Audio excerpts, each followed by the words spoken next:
நன்றிகளம்மா, ஆரம்பிக்கலாம். வாழ்க வளமுடன். மிக்க நன்றிகளம்மா. வாழ்க வையகம், வாழ்க வையகம், வாழ்க வளமுடன். குரு வாழ்க, குருவே துணை. மிக சிறப்பாக பஞ்சேந்திரிய தவத்தை வழிநடத்திய போனா அம்மா அவர்களுக்கு நமது நன்றிகளையும் வாழ்த்துக்களையும் தெரிவித்துக் கொள்கிறோம். வாழ்க வளமுடன். ஸ்கை நார்வே மன்றத்தில் குழுவில் உள்ள அனைத்து அன்பர்களுக்கும் இந்த வாய்ப்பை எனக்கு நல்கிய அனைத்து நல் உள்ளங்களுக்கும் எனது மனமார்ந்த நன்றிகளையும் வாழ்த்துக்களையும் தெரிவித்துக் கொள்கிறேன். வாழ்க வளமுடன். ஆசான் அருட்தந்தை அவர்களை வணங்கி இந்த சிந்தனைக்குள் செல்வோம். இறை அருளும் குரு அருளும் துணை புரியுமாக. உள்ளத்திலே உள்ளதுதான் உலகம் கண்ணா, இதை உணர்ந்து கொண்டால் துன்பம் எல்லாம் விலகும் கண்ணா. இது கவியரசு கண்ணதாசன் அவர்களோட பாடல் வரிகள். இந்த தாத்பரியத்தை நமக்கு அருட்தந்தை அவர்கள் ரொம்ப நல்லா தெளிவுபடுத்தியிருக்காங்க. இந்த உள்ளம்ன்றது ஒண்ணுதான், ஆனா அது மனமாக புலன்கள் மூலமாக இயங்கும் பொழுது மாற்றம் காணுது. உலக இன்ப துன்பங்களை அனுபவிப்பதும் செயல்படுத்துவதும் இந்த மனமாதான் இருக்குது. அதனால மனதை தூய்மை செய்யணும், செம்மைப்படுத்தணும். அதுக்காக தான் முன்னோர்கள் மனமது செம்மையானால் மந்திரம் செவிக்க வேண்டாம்னு சொன்னாங்க. நம்ம அருட்தந்தை அவர்கள் கூறும் பொழுது, மனமது இயற்கையின் மாபெரும் நிதியலோ, மனமதை தாழ்த்திட மயக்கத்தால் துன்பமே, மனமதை உயர்த்தினால் மட்டில்லா இன்பமாம், மனதிலே உள எல்லாம் மற்ற எங்கு தேடுவீர்ன்றாங்க. உலகத்தை நாம பார்க்கிற பார்வை ஒவ்வொரு காலகட்டத்திலும் ஒவ்வொரு மாதிரி மாறிக்கிட்டே இருக்குது.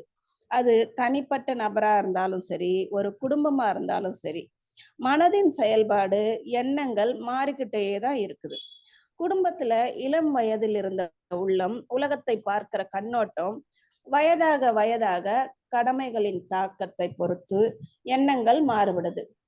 இந்த மாறுபாடானது வெளி உலக தாக்கத்தாலையும் குடும்ப சூழல் அல்லது உடல் நலம், பொருளாதார வளம் இதையெல்லாம் பொறுத்து அமையும்.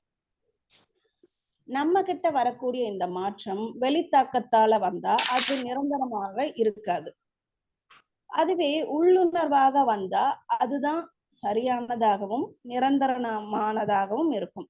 அதைத்தான் இன்ட்யூஷன் சொல்றோம். புற காரணங்களால அல்லது புறத்திலே இருந்து வருவது டியூஷன். எது சரியானதுன்றது நமக்கே தெரியும் இல்லைங்களா? நாம பெரும்பாலும் நம்முடைய தேவைகளை வெளியில தான் தேடுறோம். அதனால நிறைவு கிடைச்சதா? அதனாலதான் நாம நமக்குள்ளவே தேடணும்.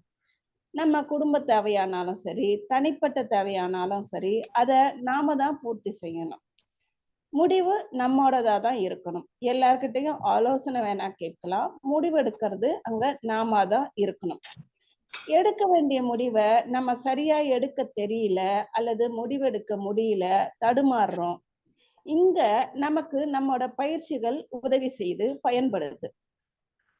வயது வித்தியாசம், வளரும் சூழ்நிலை, அமைந்துள்ள வசதி வாய்ப்புகள் இதை பொறுத்தும் நம்மோட பார்வையும் முடிவெடுக்கிற விதமும் மாறுபடுது. நம்மோட பயிற்சியில மனதுக்கு உறுதியை வளர்த்திருக்கொள்ள தவமுறைகள் கொடுத்திருக்காங்க. தவம் கத்துக்கிட்டோம், செய்து வரோம். இருந்தாலும் மனது நிலைக்க தடுமாறுது. ஏன்னா எப்பவுமே வெளியிலேயே பார்த்து பார்த்து பார்த்து பதிந்து போய் இருக்குது. அதனால ஏற்கனவே என்ன உள்ளுக்குள்ள இருக்குதோ அதுதான் எண்ணங்களாக வருது. நம்ம எதை தேடுறோமோ அது நமக்கு சரியா தெரியல. இதுல இருந்து வெளியில வரணும்னா நாம தவத்துல ஆழ்ந்து சென்று அகத்தாய்வு செய்யும் பொழுதுதான் நம்மோட குறைகள் நமக்கு புலப்படும். அது மட்டும் இல்லாம நம் உள்ளத்துல உள்ள நல்லவைகளும் நமக்கு தெரிய வரும். நம் உள்ளத்துல உள்ள நல்லவைகள் வெளிப்படும் பொழுது எப்போதுமே சந்தோஷமாக இருப்போம். நம்ம சுவாமிஜியோட ஸ்பீச்சை நம்ம கேட்கும் பொழுதோ இல்ல சுவாமிஜிய நேர்ல பார்த்தவங்க ஸ்பீச் நிறைய அட்டன் பண்ணவங்களுக்கு நல்லா தெரியும், கவனிச்சிருப்பாங்க. சுவாமிஜி முதல்ல வந்தோடனே என்ன சொல்றாங்க? உங்க எல்லாரையும் ஒரு சேர பார்க்கும் பொழுது மகிழ்ச்சியா இருக்குதுன்னு சொல்லுவாங்க இல்லைங்களா? இது ஏதோ ஒரு வார்த்தை ஜாலமோ இல்ல மற்றவர்களுக்காக சொல்லக்கூடியதோ கிடையாது. சுவாமிஜி உண்மையாகவே ரொம்ப மகிழ்ச்சியோட சொல்வாங்க. ஏன்னா அவங்க உள்ளத்துல எப்பொழுதுமே நல்லவைகள் மட்டும்தான் இருந்தது. அதனால தான் எப்பொழுதுமே நல்லதையே பார்த்தாங்க. அது போலதான் எல்லோருக்கும் உள்ளத்துல நல்லவைகள் வெளிப்படும் பொழுது மகிழ்ச்சியா இருக்கும். இது காலத்துக்கு காலம் மாறுபட்டு கொண்டே வருது. இந்த உலகம் அவங்க பார்க்கக்கூடிய பார்வை அப்படின்றது ஒவ்வொருவருக்குமே காலத்துக்கு காலம், வயது வரம்பு இதை வச்சு மாறுபாடு அடையுது. நம்ம சின்ன குழந்தையா இருக்கும் பொழுது நம்ம பெற்றோர்கள் தான் அந்த குழந்தைகளோட உலகமாக இருக்கிறாங்க. அதன் பிறகு அந்த குழந்தை கொஞ்சம் வளரும் பொழுது அந்த குழந்தைகளோட உலகத்துல அவங்களோட பொம்மைகளும் சேர்ந்துரும். பள்ளி பருவம் போகும் பொழுது அந்த குழந்தைகளுக்கு அவங்களோட நண்பர்கள் தான் உலகமா இருக்குது. அதுவே அந்த குழந்தைங்க ஒரு 17, 18 வயது வரும்பொழுது அவர்களோட உலகமே மாறி போகுது. இன்றுள்ள வசதி வாய்ப்புகளும் தொழில்நுட்பங்களும் பெரும் தாக்கத்தை ஏற்படுத்துது. அந்த குழந்தைகளோட உலகம் நல்லா இருக்கணும் இல்லைங்களா? தேடுதல் நல்லா இருக்கணும். அப்பதான் அவங்களோட எதிர்காலமும் நல்லதா அமையும். அதற்கு அவங்களோட பெற்றோர்களோட பங்குதான் பெருமளவு தாக்கத்தை ஏற்படுத்தும். வீட்டுல உள்ள பெரியவங்க எதை கத்து கொடுத்தாங்களோ, எதை அறிமுகப்படுத்துறாங்களோ அதனோட தரத்துலதான் அந்த குழந்தைகளோட தேடுதலும் இருக்கும். ஏன்னா குழந்தைங்களுக்கு நம்ம சொல்லி அதை கேட்டெல்லாம் அவங்க வளர்றது கிடையாது. அவங்க எதை பாக்குறாங்களோ அதை வச்சுதான் அவங்க கத்துக்கிறாங்க.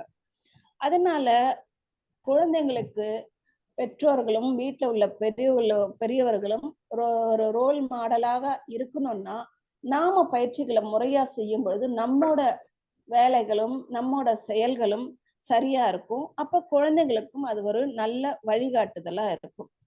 காலத்துக்கு ஏற்ப அறிவோட முதிர்ச்சியும் மாறுபட்டுக்கிட்டே இருக்கும். அறிவுல முதிர்ச்சி வர வர உலகத்துல இருக்கிற நல்லவைகள்லாம் தெரிய ஆரம்பிக்கும். நல்லவைகளை இனம் கண்டு கொண்டாதான் நம்ம மனவள பயிற்சிகள் நமக்கு உதவி செய்யுது. நம்மோட பயிற்சிகளோட பலன்களை நாம அனுபவிக்கிறோம், தொடர்ந்து செய்துகிட்டு வரோம். நல்ல எண்ணத்திலேயே இருக்கணும் அப்படின்னு நினைக்கிறோம், பேசுறது ரொம்ப எளிதா இருக்குது. ஆனா எந்த சமயத்துல எந்த மாதிரி எண்ணம் வெளிப்படும்னு நமக்கு தெரியல. உள்ளங்கிறது எல்லாருக்கும் ஒண்ணுதான். ஆனா அது ஏன் நிறைய பேருக்கு பல நேரங்கள்ல மாறான எண்ணங்கள் வருது? ஏன் இந்த மாறுபாடு? நமக்கு கூட பயிற்சி எடுத்துக்கிட்டு இருந்தாலும் ஒரு சில நேரங்கள் இந்த மாதிரியான தேவையற்ற எண்ணங்கள்ல நாம பயணிக்கிறோம். 1 நிமிஷம் அல்லது 2 நிமிஷம் கழிச்சுதான் நமக்கு விழிப்பு நிலை வருது. இது தேவையா? இந்த எண்ணம் நமக்கு தேவையா? இதுக்கு நம்ம டைம் வேஸ்ட் பண்ணணுமா? நம்மளோட உயிராற்றலை விரயம் செய்யணுமா? அப்படின்ற உணர்வே வரும். ஏன் அப்படின்னா எல்லாருக்கும் உள்ளத்துல உள்ளதுதான். இந்த உள்ளத்துல இருக்கிறதுல அந்த மாறுபாடு சமுதாய தாக்குதனாலையும் ஒரு சில நேரம் ஏற்படுது. உள்ளம்னா எண்ணம்னு பார்த்தோம்னா உள் கூட்டல் அம், உள்ளே உள்ள அம், அதாவது உள்ளே இருக்கக்கூடிய காந்தம். அம் என்றால் காந்தம். காந்தம் சொன்னோம்னா அது இறைநிலை. அப்போ எல்லோருக்கும் உள்ளம் இருக்குது. அப்ப எல்லோருக்கும் இறைநிலை இருக்குது. அப்ப இறைநிலையோட தன்மை என்னன்னு பார்த்தோம்னா அன்பும் கருணையும். அப்படின்னா எல்லோருமே அன்பும் கருணையுமா தானே இருக்கணும். ஏன் வேறுபாடு வருது? அறிவு ஏன் விரிவடையல? அறிவு விரிவடைவதற்கு தான் நாம எல்லாருமே தவம் பயில வேண்டும். நாம பயின்று கொண்டிருக்கிறோம். மற்றவர்களுக்கும் நாம இதை கொண்டு போய் சேர்க்க வேண்டியது நாம செலுத்தக்கூடிய ஒரு குரு காணிக்கையாவும் இருக்குது. இரையாற்றல் பல படிநிலைகளை தாண்டிதான் மனிதர்கள்கிட்ட இப்போ அறிவாக இயங்குது. இதை நாம தெரிந்து கொள்வதற்கு நமக்கு ஒரு ஆசானோட வழிகாட்டுதல் தேவைப்பட்டது. பல வருடங்களாகவே இந்த மனித இனம் தனக்கு தேவையானதுக்கு மட்டுமே முக்கியத்துவம் கொடுத்து வந்தது. அறம் பற்றின விளக்கத்தை அறிய முற்படவே இல்லை. அறிவு விரிவு பற்றியும் தெரியல. ஆனா நம்ம அருட்தந்தை மாதிரியான பல மகான்கள் விளக்கத்தையும் கொடுத்து அதை முடிந்தவரை கடைபிடித்து வாழ்க்கையில முயற்சி செய்து அவங்க அதை கடைபிடித்து முழுமையா அதுபடியே வாழ்ந்து வந்தாங்க. நமக்கும் அந்த மாதிரி வாழ்வதற்கான வழிமுறைகளை கொடுத்திருக்கிறாங்க. அப்போ நம்ம அதை முறையா கடைபிடிக்கும் பொழுது நல்ல விஷயங்களை தேடி நாடி செல்வோம். அந்த மாதிரி நிறைய பேர் இருந்தாங்க. அதாவது ஒரு சின்ன சின்ன விஷயங்களை ஒரு பெரிய விஷயங்களை சின்ன சின்ன வார்த்தைகளையே அவங்க சொல்லிட்டு போயிடுவாங்க. கிருபானந்த வாரியார் பத்தி நம்ம எல்லாருக்குமே தெரியும் இல்லைங்களா? அவர் தன்னோட பிரசங்கத்துல ஒரு முறை சொல்லும்போது சைவம் அசைவம் அதுக்கான விளக்கத்தை கொடுத்திருக்காங்க. அதுல அவங்க சொல்லும் பொழுது அடிபட்டு ஒரு ஆடு துடிச்சுக்கிட்டு இருக்குன்னா அந்த ஆட்டை பார்த்து கண்ணுல தண்ணி வந்தா அவங்க சைவம், நாக்குல தண்ணி வந்தா அவங்க அசைவம்னு சொல்லுவாங்க. இது சிரிக்கவும் சிந்திக்கவும் வைப்பாங்க. இந்த மாதிரி நிறைய விஷயங்கள். இதெல்லாம் எப்படி சாத்தியம்னு பார்த்தோம்னா உள்ளத்துல எப்பவுமே நல்ல எண்ணங்கள் இருந்தா இந்த மாதிரி எல்லாம் சாத்தியமா இருக்கும். எப்போதுமே உள்ளத்துல தூய்மை செய்து கொண்டே இருக்கணும். ஐயன் திருவள்ளுவர் அவர்களும் ஒரு குறள்ல சொல்லும் பொழுது நுண்ணிய நூல் பல கற்பினும் மற்றும் தன் உண்மை அறிவே மிகும்னு சொல்றாங்க. அப்போ உண்மையம் அப்படின்னா உள்ளுக்குள்ள இருக்கக்கூடிய மையம், அதுதான் வெளியில வந்து கொண்டே இருக்குது, அதுதான் உண்மையாக இருக்குது. அப்போ அதை செம்மைப்படுத்துவதுதான் நமக்கு கிடைத்திருக்கக்கூடிய யோக முறைகள். தினம் நாம பல சங்கடங்களை சந்திக்கிறோம். இந்த சங்கடங்களை நம்மோட பயிற்சிக்கு முன்ன நம்ம எந்த மாதிரி எதிர்கொண்டோம், இப்பவெல்லாம் நம்ம எப்படி கையாள்கிறோன்ற வித்தியாசம் நமக்கே தெரிய வரும். இதையெல்லாம் நாம நமக்காக சிறிது நேரம் ஒதுக்கி வைத்து சிந்திக்கும் போது நம்ம கிட்ட இருக்கக்கூடிய நல்ல விஷயங்கள் நமக்கு தெரிய வருது. பெரும்பாலும் நம்ம எல்லாருமே என்ன சொல்றோம்னா, எப்பொழுதுமே எதிர்மறை எண்ணம் வருது, இதுல இருந்து எப்படி என்ன நான் மாற்றிக்கொள்வதுன்னு கேட்கிறோம். எப்பவுமே எல்லார்கிட்டயுமே 2 எண்ணமே இருக்குது. பல காரணங்களால தேவையற்றதுக்கு முக்கியத்துவம் கொடுத்தோம். ஆனா அதுல இருந்து வெளியில வர வேணும்னு நினைக்கிறோம் இல்லைங்களா, அதுவே ஒரு நல்ல விஷயம்தான். கொஞ்சம் நம்ம யோசிச்சாலே நமக்கு தெரியும் நம்ம கிட்ட எவ்வளவு நல்ல விஷயம் இருக்குதுன்னு. நம்ம எல்லாருக்கும் நிறைய பேருக்கு உதவி செய்திருக்கோம், நல்ல வார்த்தைகளை பயன்படுத்துறோம், இரக்க குணம், வீட்டு கடமைகளை முறையா செய்யறோம், நிறைவா செய்யறோம். இப்படி பல நல்ல விஷயங்கள் இருக்குது. இதையெல்லாம் நம்ம யோசிச்சு பார்க்கறதே கிடையாது. கொஞ்சம் நிதானமா இருக்கும் பொழுது நம்ம அப்போ நிதானத்துல இருந்து பார்க்கும் பொழுது நம்ம கிட்ட இருக்கக்கூடிய நல்ல விஷயங்கள் நமக்கு புரிய வருது. எண்ண ஓட்டத்துல ஒரு சின்ன மாற்றத்தை கொண்டு வந்தோம்னா போதும். சுவாமிஜி அவர்கள் ஒரு கவிதையில சொல்லும் பொழுது, எண்ணமே இயற்கையதன் சிகரமாகும், இயற்கையே எண்ணத்தில் அடங்கி போகும், எண்ணத்தின் நிலை காட்ட முடிவதில்லை, இல்லை என்று சொல்லவும் யாரும் இல்லைன்னு சொல்றாங்க. அதனால நம்மோட உலகம் எப்படி இருக்கணும்னா அதை நாம தான் முடிவு செய்யணும். நல்லா சிறப்பா வைத்துக் கொள்வது நம்ம கையில தான் இருக்குது. நம்மோட அறிவின் நிலைப்பாடு தான் எல்லாத்தையும் நிர்ணயிக்குது. உலகம், அண்டங்கள், உயிரினங்கள், பொருட்கள் பலவும் அணுவின் கூட்டு பக்குவ பரிமாணம்.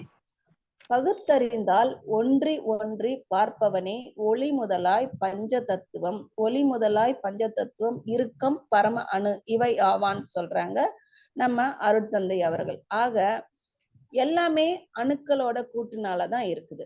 வெளியிலிருந்து தோன்றிய அணுக்களோட கூட்டுனாலேயே அண்டங்கள், உயிரினங்கள், உலகம், உயிரற்ற பொருட்கள் எல்லாமே. அதை உணர்ந்து புரிந்து கொள்வது மக்கள் கிட்ட இருக்கக்கூடிய, மனிதர்கள் கிட்ட இருக்கக்கூடிய பகுத்தறிவினால. பகுத்தறிவானது நுண்மான் நுழைவுலன் அறிவாக செயல்படும் பொழுது உலக இயக்கங்கள் அனைத்துமே பேரறிவின், அதாவது தெய்வத்தின் இயக்க நிலையாக இருக்குது. இதை உணர்ந்து கொள்வதுதான் வித்தியாசம் இருக்குது. அந்த நுண்மான் நுழைவுலன் அறிவாக செயல்படுவதில்தான் மக்கள் கிட்ட வித்தியாசம் இருக்குது. அதை மாற்றி அமைக்கும் பொழுது அந்த தெய்வத்தோட பேரறிவோட இயக்க நிலை எது அப்படின்றத நம்மால தெரிந்து கொள்ள முடியுது. ஒரு சிலருக்கு இதுக்கான அமைப்பு கூட இல்லாம போவதுண்டு. நிறைய பேர் நம்ம மன்றத்துக்கு கூப்பிடுறோம், நிறைய பேர் அவாய்ட் பண்ணிடுவாங்க. ஒரு சிலருக்கு இயற்கையாகவே இந்த எண்ண ஓட்டத்தை கடவுள் அமைத்து கொடுத்திருப்பாங்க. ஒரு சிலருக்கு நிறைய சந்தர்ப்பங்கள் கிடைக்கும். அவங்க பல விஷயங்களை தெரிந்து கொள்வதற்கும் தத்துவங்களை புரிந்து கொள்வதற்குமான வாய்ப்பு கிடைச்சாலும் அதை பயன்படுத்தி கொள்ள மாட்டேன்றாங்க. இதுக்கு பல காரணங்கள் உண்டு. புலன்மயக்கம், அலட்சியம் அல்லது வினைப்பதிவு, இப்படி பல விஷயங்கள் இருக்குது. அதனால என்ன ஆகுன்னா அவங்க மற்ற விஷயங்கள்ல நாட்டத்தை செலுத்துறாங்க. இந்த மாதிரி எல்லாம் இருக்கும் பொழுது சுவாமிஜி அதுக்குமே ஒரு கவிதையில என்ன சொல்றாங்க அப்படின்னு பார்த்தோம்னா, எண்ணம் என்ற தத்துவமோ எவர்க்கும் என்றும் எவ்விதத்தும் ஒன்று எனினும் மூளை எனும் என்னும் அனுபவ கருவி அமைப்பிலோ பேதம். இயங்கும் உடல் உருவம் ஒரு வில்லை போன்றும் எண்ணம் அம்பு போலுமாய் இரண்டும் ஒன்றாய் இயங்க அப்போ ஆங்கு அமைந்த சூழ்நிலைக்கேற்ப எண்ணமே பல விதமாய் மாறி நிற்கும். எண்ணம் இறந்து அமைதி பெற்றால் அவனே ஞானின்னு சொல்றாங்க. அப்போ எண்ணம்ன்ற தத்துவம், எண்ணம் அப்படின்னா நமக்கு நல்லா தெரியும், நம்மோட உயிராற்றல் தான் மூளை செல்கள் மூலமாக இயக்கத்துக்கு வரும்பொழுது அது எண்ணமாக விரிவடையுது. எது நம்மளோட உயிராற்றலா இருக்குது அப்படின்றது அதுவும் நம்ம எல்லாருக்கும் நல்லா தெரியும். அந்த பஞ்ச தத்துவங்கள்ல முதல் பௌதீகமாக இருக்கக்கூடிய விண், அந்த விண்ன்றதுதான் நம்ம கிட்ட உயிராற்றலாக இருக்குது, அறிவாக இயங்கி கொண்டிருக்குது.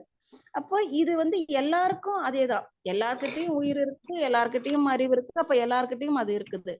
ஆனா அந்த மூளைன்ற அந்த ஒரு மூலமாக செயல்படுவதுலதான் மாற்றம் இருக்குது. அப்போ அதனாலதான் என்ன சொல்றாங்கன்னா, நம்ம சொல்றோம் இல்லைங்களா, நம்ம ஏன் சங்கல்பத்தையும் வாழ்த்தையும் தவத்துக்கு பிறகு சுவாமிஜி கொடுத்திருக்காங்க.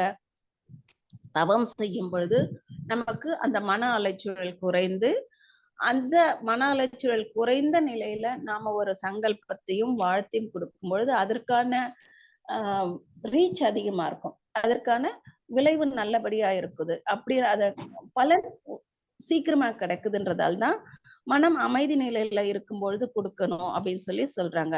அதுதான் அவங்க என்ன சொல்றாங்க, இயங்கும் உடல் உருவம் ஒரு வில்லை போன்றும் எண்ணம் அம்பு போலுமான்றாங்க. அப்போ எந்த அளவுக்கு அந்த வில்ல நம்ம நாணை இழுத்து விடுறோமோ அதுக்கேற்ப அந்த வேகம் போகுது. அதே போலதான் மனம் எந்த அளவுக்கு அமைதி நிலையில இருந்து ஒரு சங்கல்பத்தையோ வாழ்த்தையோ கொடுக்கும் பொழுது அதற்கான பலன் விரைவாக கிடைக்குது. அப்போ அங்க ஒன்று இணைந்து செயல்படணும், அப்பதான் அதற்கு பலன் நல்லா இருக்கும். ஆனா மனம் ஒரு பக்கம், எண்ணம் வேற, எண்ணத்தை நிலைக்க முடியுதா, நிலைச்சு வைக்க முடியுதான்னா கண்டிப்பா நம்ம எல்லாருக்குமே தெரியும், நமக்கு அனுபவத்துல தெரிஞ்ச விஷயம்தான். நம்ம எவ்வளவு நேரம் நம்ம எண்ணத்தை நிலைச்சு வச்சிருக்கோம். ஏன்னா அது ஒரு அலை, தொடர்ந்து வந்து கொண்டே இருக்கக்கூடிய அலை இயக்கம்ன்றதால அடுத்தடுத்து அந்த அலை வந்துகிட்டே இருக்குது. அதுல நாம எந்த அளவுக்கு அமைதி நிலையில போயிட்டு அதுல நிலைச்சிருக்கணும்ன்றதுதான் நம்ம தவத்துல நமக்கு கிடைக்கக்கூடிய வெற்றியாகவும் இருக்குது. அதனால மூளை செயல்பாட்டுக்கு ஏற்பதான் எண்ணம் வெளிப்படுது அப்படின்னாலும் நம்மோட பயிற்சிகள் மூலமாக நம்ம அதை தொடர்ந்து பயிற்சி பண்ண பண்ண பண்ண அதுல வெற்றி அடைகிறோம். அதுவும் நம்ம அகத்தாய்வு வரோம் அப்படின்னா முதல் எடுத்தவொடனே நமக்கு சுவாமிஜி எதை கொடுக்குறாங்க, அகத்தாய்வுல முதல்லயே எண்ணம் ஆராய்தல் கொடுக்குறாங்க. அப்போ அங்க எண்ணம்னா என்ன, அது எப்படி எழுது, அது எப்படி நாம ஆராய்ச்சி செய்யணும், அந்த எண்ணம் எழுவதற்கான காரணங்கள்லாம் என்ன, இப்படி எல்லாத்தையுமே கொடுத்துட்டு எண்ணத்தை ஆராய்ச்சி செய்து எப்படி நிறைய எண்ணங்கள்ல இருந்து நம்ம விடுவித்து கொள்ள முடியும்ன்றதுக்கான பயிற்சி முறைகளை கொடுக்குறாங்க. ஒரு நாளைக்கு ஒரு மனிதனுக்கு 60,000 எண்ணங்கள் வருவதாக கணக்கிட்டு சொல்லி இருக்கிறாங்க. அப்போ அவ்வளோ எண்ணமும் இருந்ததுன்னா எப்படி இதுவாகும்? அப்ப அதுக்காக தான் நம்மளோட இந்த பயிற்சி முறைகள்லாம் நமக்கு எவ்வளவு உதவி செய்து இல்லைங்களா. நம்ம உடலையும் சரி உள்ளத்தையும் சரி சீராக்கிறதுக்கு நம்ம இந்த பயிற்சி முறைகள் ரொம்ப உதவி செய்து நம்மோட எண்ணங்களை அழகாக்கும் பொழுது நம்மோட உலகமும் அழகாகவும் ஆனந்தமாகவும் இருக்குது. அப்படின்னா நம்ம எது ஒருத்தரோட உலகத்தையோ இவரோட உள்ளத்தையும் நிர்ணயம் செய்யுது அப்படின்னா அவரவர்கள் கிட்ட இருந்து எழக்கூடிய எண்ணங்கள், அவரவர்கள் கிட்ட இருந்து வரக்கூடிய அந்த எண்ணம் மனதாக செயல்படும் பொழுது அப்போ அங்கேயே சுவாமிஜி ஒரு என்ன சொல்லலாம், ஒரு கேட் வால் வச்சிடுறாங்க. இந்த இடத்துலயே இதெல்லாம் எழும்போதே இதெல்லாம் தேவையா அப்படின்றத ஆராய்ச்சி பண்ணி பண்ணணும். அதையும் இல்லாம சமுதாய காரணங்களாலேயோ இல்ல வேற காரணங்களாலோ தேவையற்ற எண்ணங்கள் வந்தாலும் உடனடியாக ஒரு மாற்று எண்ணத்தை போட்டுருங்க. அங்க நீங்க எந்த அளவுக்கு மாற்று எண்ணத்தை போடும் அதற்கு உறுதி கொடுக்க தேவையற்ற எண்ணம் வரும்போது கூடவே அந்த மாற்று அதற்கான மேல் பதிவாக நம்ம போடக்கூடிய அடுத்த எண்ணம் இது வேண்டாம்னு கொடுக்கக்கூடிய அந்த எண்ணம் சேர்ந்த வரும்பொழுது நமக்கு அந்த தேவையற்ற எண்ணங்கள் விலகி நமக்கு நல்லதையே நம்ம அதிகப்படுத்தி கொள்ள முடியும். அந்த மாதிரி நமக்குள்ள இருக்கக்கூடிய நல்லவைகளை நாம அதிகப்படுத்த நம்மோட உலகமும் அழகாகவும் ஆனந்தமாகவும் இருக்கும் என்று கூறி எனது உரையை நிறைவு செய்து கொள்கிறேன். செவிமடுத்த அனைத்து அன்பு நல் உள்ளங்களுக்கும் நன்றி. வாழ்க வளமுடன், வாழ்க வளமுடன், வாழ்க வளமுடன். நன்றிகள் அம்மா.